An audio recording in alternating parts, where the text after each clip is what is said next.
여러분 안녕하십니까? 합격단 이제 한 40여일 남았는데 최근 기출문제 전 분야 2 5년치 기출문제, 제가 기출문제 늘상 강조를 하지만 5년치 기출문제만 참 문수에도 70점 나옵니다. 저 높은 데 두지 마시고 이상한 데서 나오는 거, 어려운 거 하지 마셔도 최근 문제만 잘 분석해서 문제마다 잘 이해해 놓으면 70점 나옵니다. 그러니까 공부를 하실 때 내가 기본적인 거, 내가 한 65점 레벨에 다 실수 안 하고 풀 수 있느냐를 생각하셔야 돼요. 그리고 그 이유를 보셔야 돼요. 그래서 이상한 거 뭐 예외적인 걸 자꾸 외우는 사람이 있는데 그러지 마시고 전 분야입니다. 전 분야 볼까요? 이게 우리가 지난주에는 30회를 했을 거예요. 올해는 이번 주는 29회 볼까요? 광역도시 이렇게 나왔죠. 자, 이것도 설정을 한번 하고 펜 설정을 이렇게 해서 광역도시 이렇게 나오죠. 이렇게 틀린 것을 그러니까 지금 현재 이걸 쫙 비교를 한번 해야 되는데 비교를 한번 해야 돼요. 틀린 것은 골라봐라. 한번 볼까요? 항상 제가 이걸 얘기하죠. 광역계획 권역을 지정하는 사람, 광역도시계획 수립하는 사람, 이거 반드시 구분해야 됩니다. 광역계획권은 국토교통부 장관 또는 도지사가 지정한다. 이렇게. 그러면서 언제 국토교통부 장관이 지정할까?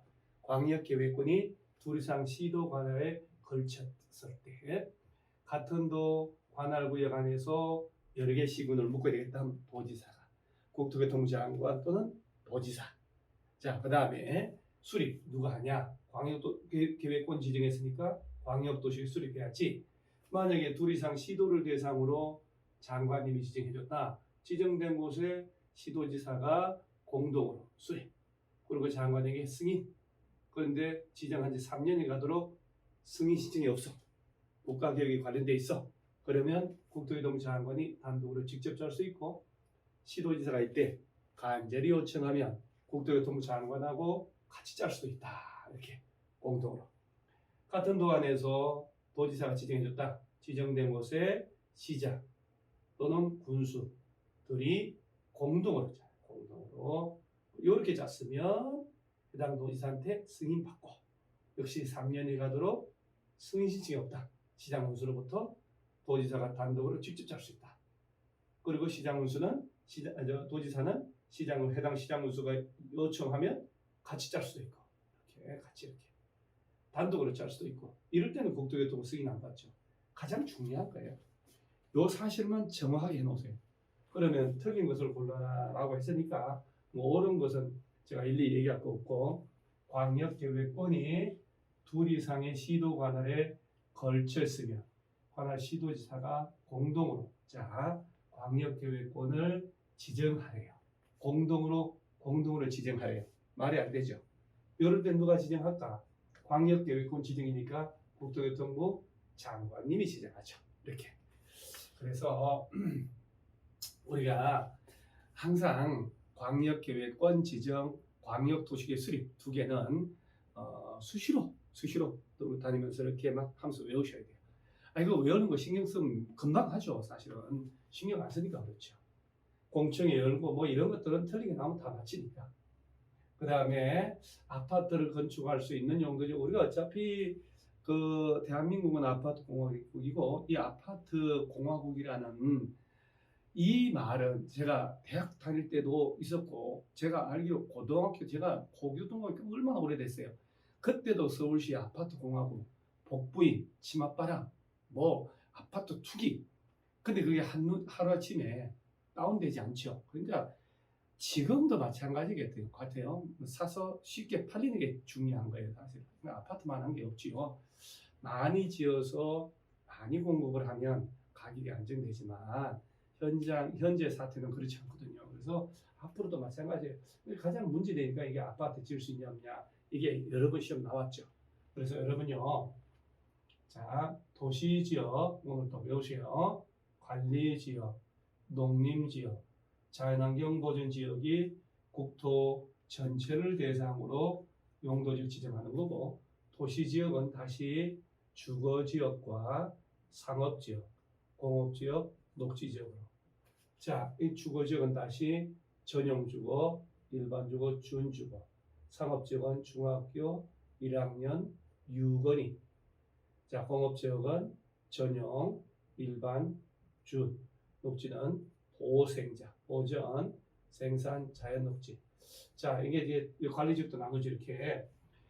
이게 21개 용도지역이에요. 용도지역별로 아파트를 지을 수 있냐 없냐 하는 것은 언제 나와도 이상하지 않죠. 자, 전용 주거지역 중에 전용은 1종, 2종인데 1종 전용에서는 아파트 못 지어요.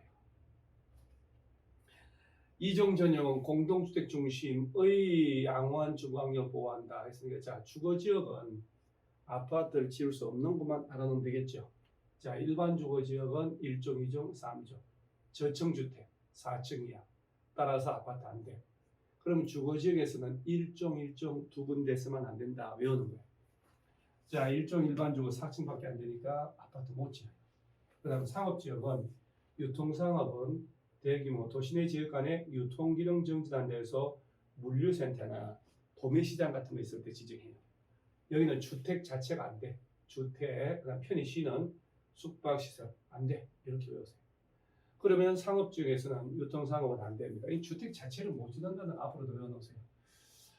단독주택을 지을 수 있냐 없냐 물어본다 하더라도 단독주택조차도 유전 불가 외우세요. 유통상업지역하고 공업지역 중에 전용공업 두 군데는 단독조차도 안 돼요. 그래서 유통상업은 아예 안 돼요. 그 다음에 공업지역 중에는 준공업지역에서만 아파트 가능합니다. 전용공업, 일반공업 안 돼요. 그 다음 모든 녹지지역, 도시외지역은 다 안 된다. 이렇게 하는 거예요. 자, 도시외지역은 다 안 돼. 주거지역, 녹지지역 안 돼. 그럼 여기서만 아파트 짓는데 공업지역은 준공업에서만, 나머지 안 돼. 상업, 유통상업 안 돼. 주거지역은 다 되는데 일종 전용, 일종 일반 안 돼. 자, 일반 공업 전용공업 안 돼. 도시외지역은 전부 안 돼요. 이종 전용 가능함. 이렇게 연습하셔야 돼요. 작년 시험에는 자연 취락지구 안에 지을 수 없는 것 찾아라 이렇게 나왔죠. 그런 스타일 문제 여러 번 나왔는데 아파트는 언제 나와도 이상하지 않습니다. 자, 29회죠. 30, 31, 우리가 32회잖아요. 이렇게 2, 3년 토울로 나옵니다. 정리를 꼭 해놓으셔요. 정답은 5번. 3번 문제 개발밀도 관리구역, 기반시설 부담구역 옳은 것을 골라봐라. 자, 이 두 개는 여러분 진짜 어떻게 할 수가 없어요. 이 두 개 몇 장 안 되니까 꼭 풀으셔야 돼요. 문제 맞춰야 되니까 정말 여러분들 자꾸 틀리면 뭔가 방법이 잘못된 거죠. 다 붙이게 결기가 없다든가 이렇게 옳은 거 안 볼까요? 개발밀도관리구역은 건폐율 또는 용적률을 강화할 목적으로 만들었지 완화할 목적은 아니에요. 자, 그 다음에 특별시, 광역시 등 시장 운수가 지정하는데 개발밀도 관리구역은 딸랑 심의만 거쳐요. 딸랑 심의. 도시계획위원회 따라 심의 거쳐 여기까지 맞는데 도지사 승인 없어요. 기출된 집은 하나가 돌고 있거든요. 자, 주거상업지역에서 개발행위로 시설의 수용 능력이 부족하다. 시설의 설치가 그러나 곤란하다. 개발밀도 관리구역으로 지정하죠. 기반시설 부담구역은요. 법이 바뀌거나 규제가 풀리거나 인구가 늘어나거나 허가건수 늘어나서 땅값이 무지하게 뛰는 곳이에요. 도로나 상하수도 학교가 부족하네. 근데 설치가 곤란하다. 그럼 용적률을 줄여야지.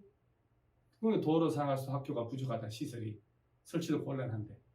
그러면 건물 지을 때 총량을 줄여버릴까? 이게 개발밀도 관리구역. 법령의 제정 개정으로 행위자는 완화되거나 용도지역이 바뀌어서 규제가 풀린다든가 개발행위 허가 건수가 인구가 20% 이상 늘어난다. 그럼 땅값 뛰지. 이게 기반시설 부담구역. 그런데 이거는 이런 식으로 개발밀도 관리구역 대상을 기반시설 부담구역부터 바꿔서 내면 집중력 떨어지면 맞다 합니다. 그래서 정확하게 아셔야 틀렸죠. 시장은 기반시설 부담구역 지정하면 설치계획 수립하고 이를 반영하는데 맞는 말이죠. 단 지구 단위 계획이 수립되면 기반시설 설치계획 수립한 것으로 본다. 여기까지 다 알아놓고요. 요 5번 지문인데 기반시설 부담구역에서 개발행위 허가를 받고자 하는 자한테는 설치 비용 부과한다가 아니라 200제곱미터를 초과하는 신축, 증축행위 할 때 돈을 내게 하는 거예요. 이렇게 살짝 개발행위 허가는요, 우리가 배운 대로 집 짓고 물건 쌓고 톱 얼마나 많습니까? 얘들 다 내는 게 아니에요. 200 초과하는 신축, 증축하는 사람에게만 돈 내게 하는 거예요. 여기 살짝 헷갈리게 되잖아요. 그래서 이런 것들을 이렇게 보면 하이레벨은 아니지만 실수를 안 해야 된다는 거. 정답은 4번이에요. 옳은 것. 29회 다 29회예요. 용도 지구안의 건축 제한. 자, 요거 29회 이렇게 나왔죠. 31회 시험은 자연 취락지구 나왔지요. 그럼 32회 시험도 역시 이 스타일이에요. 이 스타일. 이 개발진흥지구에서는 지구 단위 계획이나 개발 계획을 수립하면 거기에 적합해야 되고, 그렇지 않은 개발진흥지구에서는 개발진흥지구 목적 범위에서 해당 용도 지구에서 허용되는 건축을 건축할 수 있다. 이걸 한번 읽어놓고요. 지구 단위 계획 짜면 지구 단위 계획. 그다음 이번에 이 고도지구 보세요. 이렇게 줄지 않은 거 이렇게 도시군 관리 계획으로 정해주는 높이를 초과하는 건축물 건축할 수 없다. 이걸 도시군 계획 조례로 바꾸면 큰. 자, 일반 주거 지역에 지정된 복합 용도 지구 안에서는 장내 시설을 설치 못합니다. 요런까지 외우기는 조금 무리인데 보세요. 자, 이 두 개 확실히 아는 거예요. 두 개하고 보세요. 다음 4번, 5번도 확실히 알죠. 필로티로 하면 그 부분은 청소해 줘야 된다. 당연하지. 자연취락지구 4층이야. 방발이, 방송통신시설하고 발전시설은 허용되거든요. 그래서 여러분 자연취락지구 외우고 있잖아요. 자연취락지구 지정되면 단독주택, 1종건생, 2종건생 허용 가능합니다. 2종건생에서 휴1 단란한마, 휴게음식점, 일반 음식점, 단란주점, 안마시설만 빼고. 그 다음에 외우는 게 자연취락지구 나오면 동식물관리시설, 동물들 운동시설, 운동시켜서 창고에 집어넣고 농업의 창고 삐딱한 놈 교정하라고. 그래서 교정군사시설 이렇게 동물들을 운동시켜서 창고에 넣어서 삐딱한 놈 교정하고. 그 다음 방관, 방송통신발전시설 4층이야. 이렇게 외워놓으세요. 이렇게. 그러니까 이 두 개는 확실히 알죠. 우리가 적어도. 그리고 얘도 알고. 그래서 이렇게 답을 몰아가는 거예요. 얘는 못 외워도 장례시설 안 됩니다. 자, 5번에 조례로 정할 수 있는 건폐율 최대한도. 자, 29회 시험 건폐율 최대한도가 물어봤죠. 자, 30회 용적률 나왔습니다. 31회 시험 안 나왔습니다. 그러면 32회 시험 또 건폐율이에요. 근데 29회 때 건폐율은 특례를 물어봤으니까 32회 건폐율을 물을 때 일반적 기준을 물어볼 확률이 높습니다. 아니면 빈칸 만들어 놓고. 자, 자연공원 공원 안에 취락이 있다 60%, 농지리 농농단지 70%, 수단장 보호구역은 40%, 70%예요. 그 다음에 도시 외 지역의 개발진흥지구 40%, 자연녹지는 30%. 이 특례를 딱 외워두면 되죠. 따라 정답 2번. 그래서 이런 특례하고 일반적 기준을 입으로 떠들면서 하셔야 돼요. 입으로 떠들면서. 자, 이제 도시개발법으로 갑니다. 도시개발법에서는 도시개발조합을 빼고는 얘기를 못하죠. 도시개발조합 만들 때 딱 나오면 7명 이상이 정관을 만들어서 소유자 동의를 받는데 면적의 3분의 2, 소유자와 총수의 2분의 1.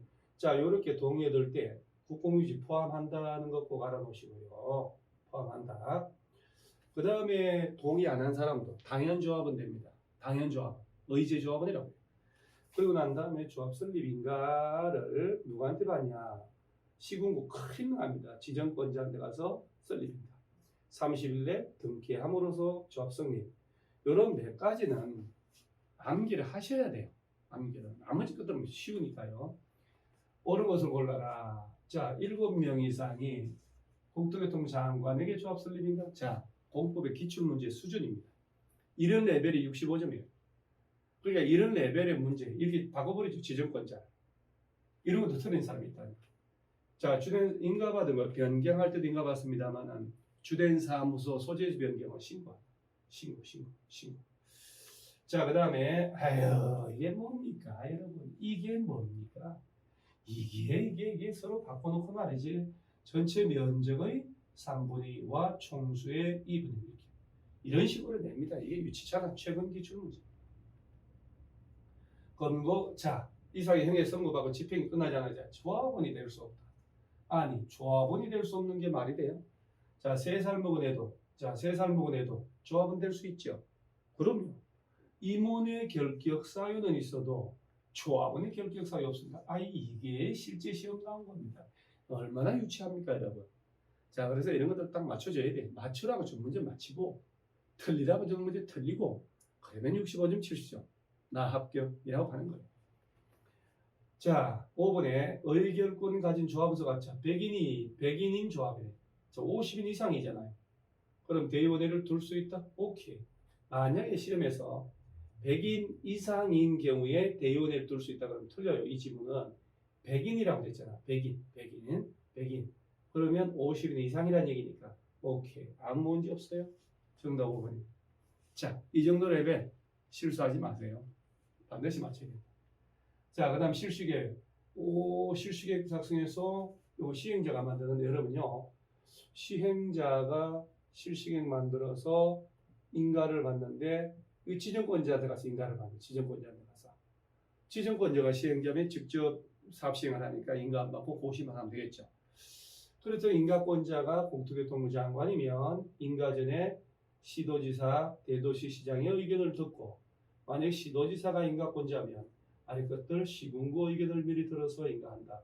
인가받은 걸 변경할 때도 또한 똑같아요. 그러나 면적 감소, 면 감소, 비증가 10%. 그 정도는 신고하면 된다. 이렇게 몇 가지 딱 기억해 놓는 거예요. 자, 옳은 것은 국토교통부 장관이 작성할 때 시군구 의견 같이 밥도 안 먹어요, 여러분. 장관 정도 되면 시도지사 정도는 만나야지. 시도지사, 시군구 의견 듣습니다. 그 다음에 환지 방식으로 시행하는 구역에 대하여 지정권자가 실시계획 작성할 때 자, 여기 이 문제, 이 지문이 아주 안 좋은 지문인데 사업 명칭 목적까지는 괜찮은데 도시군 관리계획으로 결정된 내용은 관할 득기소에 통보 대출할 필요가 없는 내 이건 아니거든요. 이건 아닌데 요 문장 속에 이걸 싹 집어넣고 다 틀리겠잖아요. 요거 틀리고 등기소에 통지할 필요 없죠. 실시계획 인가할 때 지정권자가 자 해당 실시계획에 관하여 하수도법에 따라 공공하수도 공사 시행의 허가에 관하여 관련 부처하고 협의하면 해당 허가를 받은 것으로 자 여러분 이렇게 하셔야 돼요. 개발 사업 시행자가 실시계획 만들어서 지정권자 예를 들어 국토교통부나 시도지사, 대도시장한테 인가를 받았다. 그럼 좋아 너 이제부터 너 개발 사업 해도 돼 이 얘기예요. 우리가 보통 건축물 지을 때 건축허가 해주는 겁니다. 건축물 지어도 좋아. 그때 실시계획 인가받아서 공사할 때 개발 사업이 얼마나 방대한 100만 평, 200만 평이 넘어가거든요. 그럼 그 많은 면적 중에 농지도 있고 임야도 있고 대지도 많단 말이에요. 그럼 실시계획 인가할 때 인가권자는 만약에 농지가 있다. 그럼 농민부하고 협의해요. 임야가 있다. 산림청하고 협의한다니까. 관련 다른 부처의 협의사항이 있으면 다 협의를 해요. 다른 부처에서 브레이크 안 걸었으니까 최종 인가를 받은 거예요. 실시계획 인가 받았다. 재개발 재건축의 삽시행 인가를 받았다는 얘기는 다른 법에 따른 인가를 다 거친 거나 마찬가지다는 얘기예요.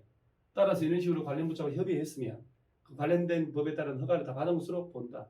그래서 실시계획 인가 받았다 그러면 농지전용 허가, 산지전용 허가, 개발인 허가 이런 걸 다 받은 것으로 본다라고 해요. 따라서 이런 표현 나오면 맞는 거예요. 정비법에도 마찬가지. 그 다음에 실시계획 중에 사업 시행 면적 20% 감소된 경우에 변경이가 10%, 면 감소 10%, 20%는 변경인가 받아야죠. 그 다음에 지정권자는 시행자가 이런 식으로 써먹어요. 변경사유. 자, 우리 시행자 변경사유 중에 실시계획 인가 받고 사업에 착수 삽질 나오면 2년. 실시계획 인가 신청 안 올라온다 그러면 1년. 그걸 이런 식으로 써먹잖아요. 개발구역 지정 고시로부터 6개월 이내에 실시계획 인가 신청 안 하면 6개월이 아니고 1년. 이렇게 이런 식으로 써먹어요. 그래서 사업 시행자 변경 사유가 독자적으로도 나올 수 있지만 이런 식으로도 써먹잖아요. 이런 식으로. 그러니까 이런 식으로 써먹을 때 사용해서 맞춰야 돼요. 그 변경 사유 꼭 알아놓으셔야 돼요. 변경 사유는 숫자 2개. 실시계획 인가 신청 안 한다 1년. 실시계획 인가해 주는데 공사사업 착수 안 한다. 착수가 삽질 아닙니까? 삽질 2년. 딱 외워놓으시면 돼요. 깔끔한. 조금 어려운 듯한데요. 그 다음 도시개발 채권. 이거 옳은 걸 시도지사가 발행한다. 행안부 장관에게 승인받아서 자 전자 등록하에 발행하거나 무기명으로 발행한다. 이렇게. 그 다음에 사망기간은 5년 내지 10년 범위에서 조례를 정하고 만기를 도래하면 이자는 2년 지난 못 받고 원금은 5년 지난 못 받는다. 그 다음에 국가지자체 등과 공사 도급계약 체결할 때 공사금액의 5%나 아니면 소유자 조합 등의 민간업자들이 사업 시행할 때 3.3제곱미터당 3.3제곱미터라는 것은 평이라는 얘기죠. 한 평당 3만 원에 해당하는 도시개발채권 사야 돼요. 흥지를 변경 마찬가지. 그 채권을 샀다라고 입증하려면 매 필증을 제출할 때 5년간 보관하세요라고 몇 가지만 외워놓으면 됩니다. 사실은. 자, 착오로 매입을 했다. 중도상환할 수 있어야 되겠죠. 당연하죠. 상환기간 내가 사지 않아도 되는데 샀단 말이에요. 그럼 중도상환합니다. 자, 국토교통부 장관 승인이 웬일이냐? 행안부 장관. 자, 이 상환은 5년 내지 10년 범위에서 조례를 정한다. 3년 아니고 원금 소멸시 후 5년. 왜? 공법이니까. 이자는 2년. 매입 필증은 3년간 보관이 아니고 5년간 보관한다라고 해서 입으로 떠들면서 외우셔야 돼요. 입으로 떠들면서 좋잖아요. 우리 31회 시험은 주택 상환 사채를 냈고 돌려가면서 냅니다. 돌려가면서. 자, 그 다음에 관리처분계획 변경할 때 신고하는 이게 지금 관리처분계획 수립해서 변경할 때 인가 받고 저희 관리처분계획 수립해서 이제 인가를 받는데 변경 중지 폐지할 때도 또한 같다. 그런데 경량 변경을 신고하는 건데 참 이거 내가 보세요. 29회 시험 나온 건데 얼마나 재밌느냐. 야, 이거 경량 변경 그거 많은 거 어떻게 다 외워? 못 외워. 그런데 참 이렇게 쭉 나와요. 시행자 변동에 따라 권리의무 변동이 있는 경우로 매도 청구에 따른 판결에 따라서 분양하는 권리를 포기하는 소유자에게 임대주택 짓는 등이 많이 들어본 얘기죠. 자, 보세요. 계산착오, 오기, 누락 등에 따른 조서의 단순 정정인데 단순 정정일 때는 경미하게 신고만 하면 좋아. 근데 문장 봐요. 얼마나 성의 없나. 불이익받는 자가 있는 경우에 이것은 삼척 동자도 잘못 불이익받는 자가 없어야죠. 그래야 경미한 변경 신고되잖아. 이렇게 내는 거예요. 이런 식의 문제가 매해 두세 개씩 나옵니다. 그래서 아니 관리처분 인가 받았는데 경미한 변경 신고 대상 경미한 변경 이거 모르는 거 나왔네 하고 욕할 게 아니라 한번 볼까 천천히 하다 보면 지문 속에 봐요. 그 4번 처박아 놨잖아요. 원래 이게 두 번째거든요. 이게 맨 위에 있는 거거든요. 문제 맞는 사람 심리가 읽혀지죠. 딴 거 참 읽게 해서 그 중에 막 틀리게 막 멘탈 털어버리겠다는 거예요. 그리고 4번 딱 넣어놓고 보세요. 어차피 틀리게 만들어야 되니까 가로 속에 거. 이 경우도 불이익받는 자가 없는 경우에 하나입니다. 불이익받는 자가 있는 경우에 말이 되는 소리가 아니지 이게. 그죠? 이런 식으로 해서 문제를 푸셔야 돼요. 안 배운 거 나온다 해가지고 당황하고 놀랄 거 없어요. 그런 게 대부분이 아니기 때문에. 대부분은 배운 데서 나옵니다. 그건 소수란 말이에요. 그래서 그런 것들 한번 연습하라고 내가 넣어놓은 겁니다. 정비사업 시행 방법으로 옳은 것을 골라라. 여러분 중환경 재개발 재건축의 시행 방법은 거의만 마무리 단계입니다. 그것은 지금 당장 여러분한테 누가 마이크를 대도 세계사업의 시행 방법, 사업 시행자는 나올 정도로 해놓으셔야 돼요. 주거환경 개선사업, 환지 공급 오케이. 이건 네 가지 방식이 있죠. 관리 처분 계획, 전부나 이름을 깔끔하게 수용, 스스로 보존 정비 계획. 주거환경 개선사업에서 오피스텔 주나? 이것은 재건축인데 틀렸죠. 재개발, 관리 처분 계획에 따른 건축물 건설 공부한다. 옳은 것은 기업과 디귿. 29회 시험. 이 정도. 아유, 그러면 최소한 절반은 주워 먹고 갑니다. 자, 공사 완료 또는 정비법 영상 공사 완료. 이렇게 쫙 읽어봐야 되는데, 여러분요, 틀린 것은 시장, 군수 등이 아닌 시행자는 공사 완료되면 시장, 군수 등으로부터 준공인가 받는다. 단, LH가 직접 시행하면 LH 공사법에 따라 준공인가 처리하고 그 결과를 보고만 하면 된다. 이렇게. 지방공사는 시장군수 등이 아니잖아요. 그럼 시장군수로부터 준공인가 받고 틀린 거 골라냈습니다. 자, 준공인가 전에 사용허가를 할 수도 있는데 그때 돈별 세대별 등으로 할 수 있고 관리처분계획 수립하는 경우에 정비구역 지정은 이전 고시가 있은 날의 다음 날, 이렇게 다음 날이거든. 다음 날. 만약에 중공인가에 따른 구역 해제, 중공인가 고시의 다음 날, 관리처분계획 수립하면 이전 고시의 다음 날, 이렇게 해제된다 하더라도 조합의 존속에는 영향을 미친다, 미친다, 미치지 않는다. 해산된 것으로 본다. 보세요. 이렇게 내잖아요. 틀렸죠, 4번. 그 다음에 이전 고시가 있으면 이전 고시가 있은 날에 다음 날 나의 것이 된다. 이렇게 다음 날 빼면 안 되죠. 자, 이 정도 레벨입니다. 절반 20문제가.